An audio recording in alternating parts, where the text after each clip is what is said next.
sekelas SMK itu sudah menjual kalau nggak salah 25 juta. Udah ada basicnya juga dari SMK, terus diperkuat lagi di S1-nya manajemennya Mercu Buana. Banyak juga nih Kak Tiara nih. Benar. Beberapa pengalaman Kak Didin juga nih di organisasi di lingkungan Mercu Buana nih ya. Jadi harus seimbang nih antara aktivis akademisi dan juga aktivis organisasi.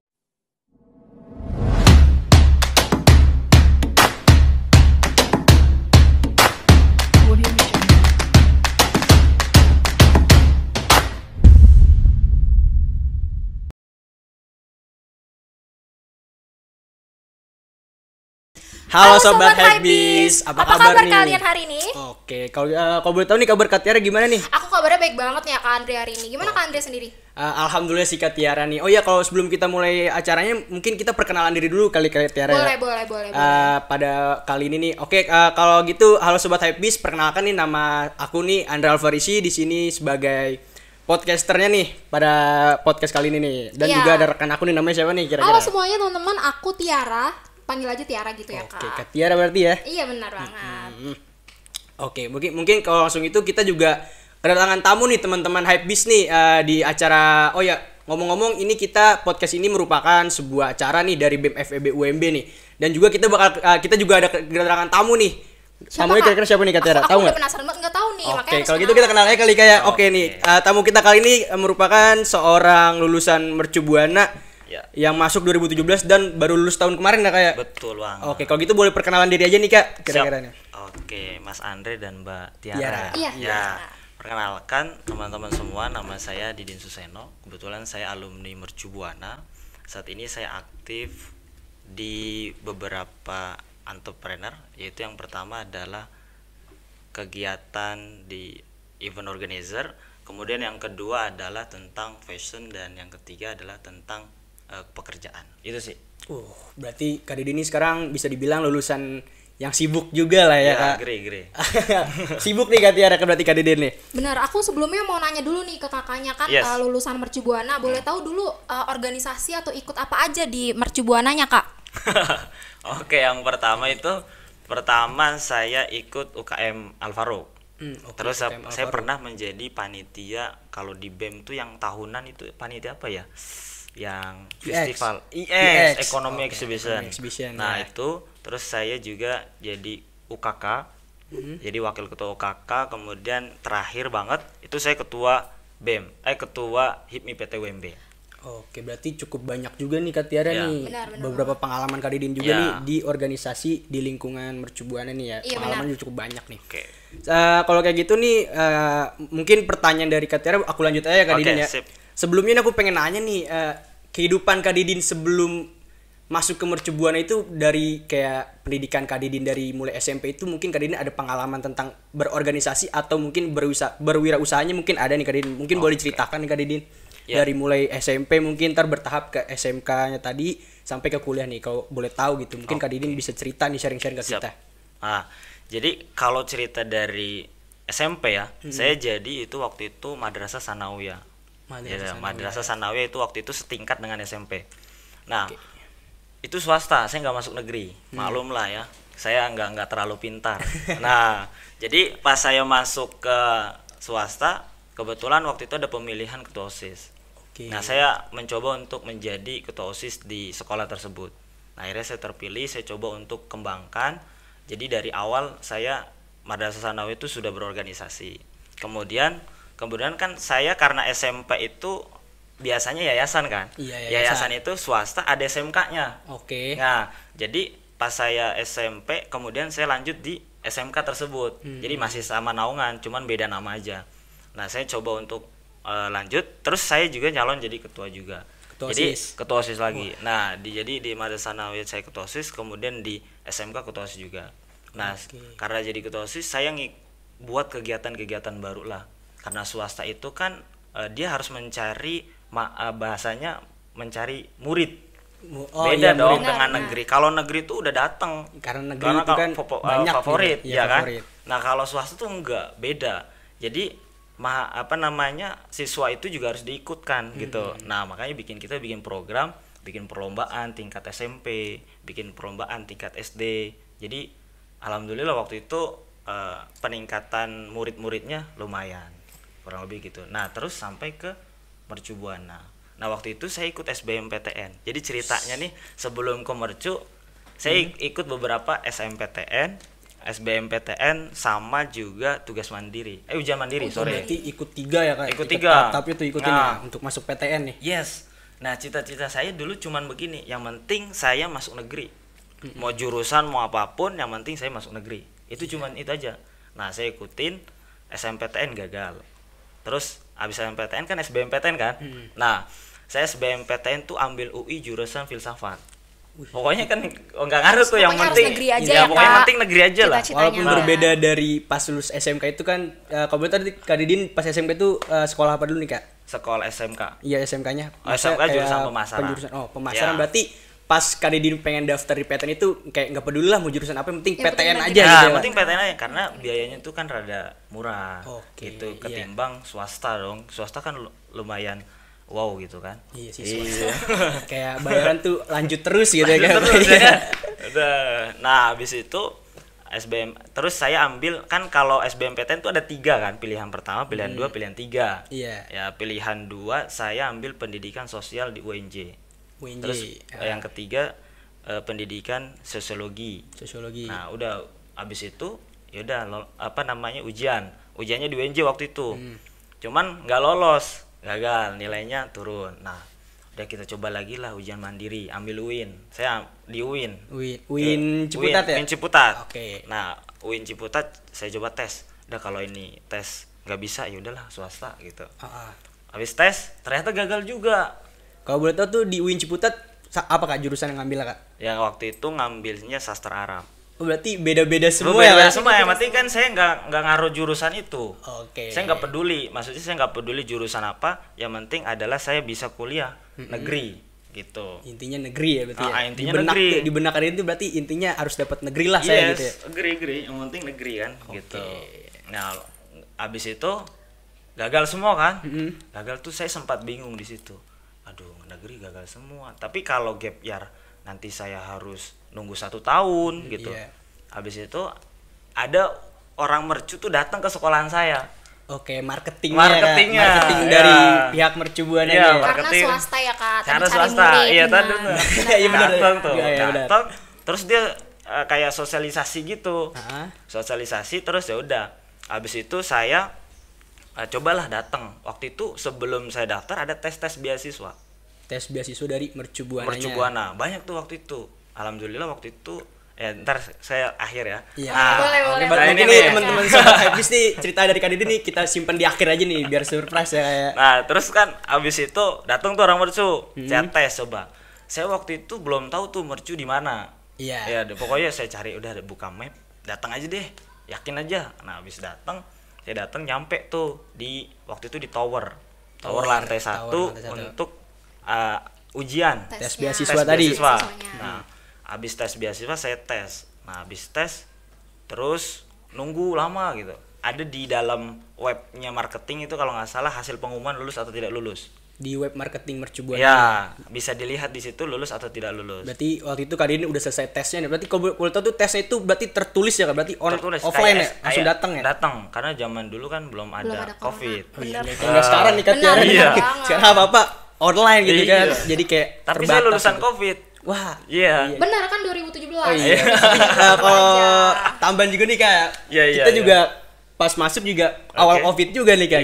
Berarti ada kesamaan lah kita ya. Iya. Berarti lanjutnya tuh gimana lagi tuh Kak? Nah, habis itu saya tes. Terus kan tesnya tuh mirip-mirip soalnya kayak SBMPTN. Jadi soal dari kalau nggak salah tuh ekonomi, sejarah, Inggris, terus ada 4 soal. Saya waktu itu tesnya 100 soal. Wih, banyak juga. 100 soal banyak. Persis kayak SBMPTN lah persis. Nah, habis itu udah tuh kan kita masih ragu dong, ini lolos apa enggak gitu. Nah, waktu itu saya cari-cari universitas lain, yang penting saya bisa kuliah kan. Nah, habis itu udah saya cari-cari. Ada Esa Unggul, pokoknya ada Trisakti, cuman kan saya lihat range-nya kan. Nah, habis itu. Nah, nggak lama kemudian pengumuman tuh udah ada tuh Mercu Buana. Nama saya di Indonesia lulus. Alhamdulillah. Nah, saya tunggu. Ada tes lagi. Waktu itu saya tes 4 kali. Itu untuk tes beasiswa doang? Tes beasiswa Mas. Berarti tes beasiswa di Mercu Buana itu bertahap ya Kak Didin? Bertahap. Jadi tadinya banyak. Jadi banyak orang terus disusun tuh. disusut sampai saya tiba-tiba jadi 4 orang. Dari sekian banyak orang itu. Sekian banyak jadi 4 berarti orang. kayak di filter terus ya sampai menemukan yang benar-benar bagus nih. Benar-benar bagus sampai 4 orang. Waktu itu saya nggak kenal nama-namanya siapa. Oke, habis itu habis tes nih yang saya udah ngelewatin 4 ya. Iya. Udah 4 terus yang terakhir. Nah, udah tuh. Habis itu udah mau, saya ingat banget, itu udah mau mendekati akhir Agustus dan itu mau awal perkuliahan. Nah, saya bingung nih, kok belum diterima-terima ya? Oke lah, saya coba cari lagi sampai akhirnya saya ditelepon tiba-tiba kan. Saya telepon, Assalamualaikum, ini dengan Bapak Didin, betul. Selamat ya, Anda mendapatkan beasiswa full 4 tahun. Wah. Berarti memang jodohnya di Mercubuana. Ya. Kebetulan jurusannya apa nih Kak di Manajemen. Manajemen. Waduh, berarti mungkin bisa langsung masuk aja nih Kak. Berarti pas banget nih Kak Didin dari jurusan manajemen. Nah, di podcast kita kali ini juga kita punya tagline nih Kak. Apa tuh tagline-nya? Apa tuh, boleh disebut ya tuh tadi apa Kak?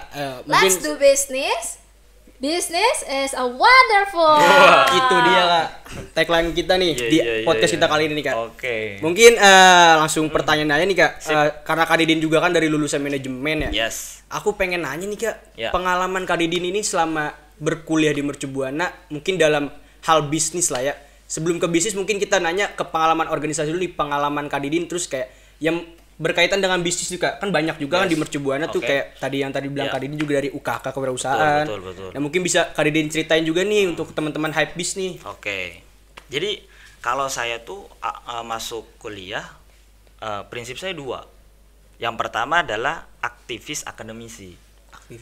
Yang kedua aktivis organisasi. Jadi harus seimbang nih antara aktivis akademisi dan juga aktivis organisasi.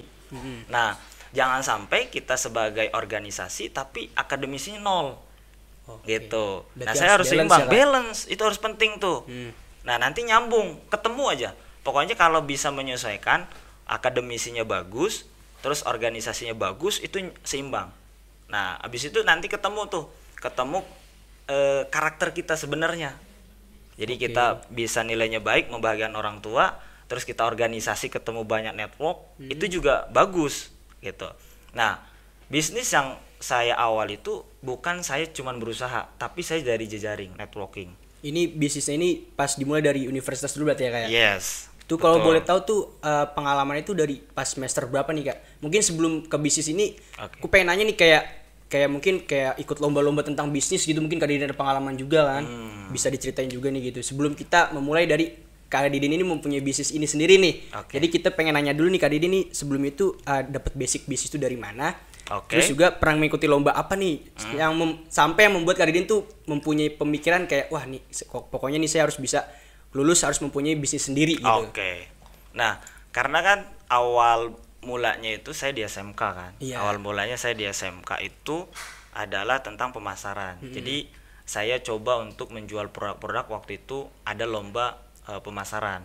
Itu lombanya itu ada 3. Pertama itu produk lokal. Yang ketiga itu bekerja sama handphone Advan, tau nggak handphone Advan? Dulu ya memang masih. Advan tuh lagi naik-naiknya dulu. Nah itu bekerja sama tuh bagaimana menjual. Nah terus yang ketiga batik. Nah kalau yang produk lokal itu kayak makanan kuliner gitu. Ya jadi itu pas tuh semua kita belajar. Nah kita belajar semuanya. Nah akhirnya sampai waktu itu saya SMK itu belajar jual. Nah belajar jual produk lokal, kemudian Android, kemudian juga sama yang membatik batik ini. Nah itu belajar jual tuh saya basicnya dari situ. Gitu, basic jual. Terus sampai waktu itu saya sekelas SMK itu sudah menjual kalau nggak salah 25 juta. Wah. Jadi hasil sama 5 orang yang tadi ya, itu udah 25 juta tuh saya. Nah akhirnya dari situ saya juga ikut organisasi. Waktu itu ada namanya organisasi yang sudah 33 tahun berdiri, itu namanya LKRM. Kepanjangan apa tuh Kak? Latihan Kepemimpinan Remaja Muslim. Jadi LKRM itu dilatih, terus juga dibuat proposal dan semua itu dari angkatan 1 dari tahun 83. Berarti lama juga nih Kak Tiara nih. Nah kebetulan dari saya angkatan masuk ke situ. Tua berarti kayak bahasa kita angkatan tua sampai ke Kak Didin ya. Yes, agree. Nah waktu itu ada yang udah jadi ketua DPRD dari P3, kemudian juga ada yang jadi direktur Bank Danamon, semua kan itu relasi itu penting. Iya benar banget. Nah kebetulan waktu itu pas angkat saya itu 2016 terakhir itu saya jadi ketua pelaksana. Nah akhirnya saya datang tuh ke rumah satu-satu nyodorin proposal. Itu kalau boleh tahu pas Kak Didin masih SMK berarti ya? Iya masih SMK. Wah tuh sobat habis tuh Kak Didinnya dari SMK-nya tuh udah mempunyai kayak ketertarikan di dunia bisnis nih Kak Tiara. Benar berarti dari awal itu Kak Didin itu emang udah punya jiwa wirausaha ya Kak. Yes, udah ada basicnya juga dari SMK terus diperkuat lagi di S1-nya manajemennya Mercu Buana. Networkingnya didapat dari organisasi. Oke. Aku mau nanya nih Kak sekarang. Ganti boleh ya Kak Andre? Oke. Kita tadi cukup segitu aja berarti kayak mungkin terakhir Kak Didin tuh udah bilang usaha bisnis itu kayak Kak Didin kayak ngasih proposal ke orang untuk nyari bukan investasi dana ya kan berarti ya untuk nyari dana nih. Tadi naruh dana buat untuk penjualan batik dan teman-teman lainnya tadi. Aku mau nanya nih Kak sekarang. Kakak berarti bisa disebut pebisnis sekarang ya? Ya itu orang lah yang nyebut. Oh iya oke deh. Aku mau nanya gitu menurut Kakak, menurut pandangan Kakak, pengusaha sama bisnis tuh sama nggak sih Kak? Oke. Kalau pengusaha itu kan orang ya. Iya. Jadi orang yang melakukan usaha. Kalau pembisnis itu bisa jadi dikategorikan nama bagusnya lah. Jadi bisnis lah dia. Nah bisnis itu umum. Jadi umum bisa masuk ke dalam apa aja. Jadi bisnis konveksi, bisnis fashion, bisnis kuliner, bisa apa. Tapi pengusaha itu sama orangnya. Gitu. Dia pengusaha berarti emang orangnya itu. Memang orang yang berusaha. Orang yang berusaha, namanya juga pengusaha. Beda dengan bisnis. Jadi yang semua disebut ya itu namanya bisnis, unit bisnis. Gitu. Terus aku mau nanya lagi nih Kak. Kan kalau dari lihat latar belakang Kakak, SMK-nya dulu pemasaran. Kemudian diperkuat lagi di manajemennya Mercu Buana. Aku mau nanya, berarti menurut Kakak untuk jadi pebisnis tuh perlu latar belakang yang tinggi ya Kak? Pendidikannya harus tinggi. Apakah harus seperti itu gitu? So kan kalau seperti kita juga kan banyak teman-teman juga nih ya, mungkin sobat hypebeast yang ada di rumah atau di mana-mana nih mikir kan gue pengen punya usaha tapi gue nggak punya latar belakang yang tentang bisnis nih gitu. Mungkin dari Kak Didin bisa disampaikan, mungkin ada tadi yang ditanyain Kak Tiara nih mungkin.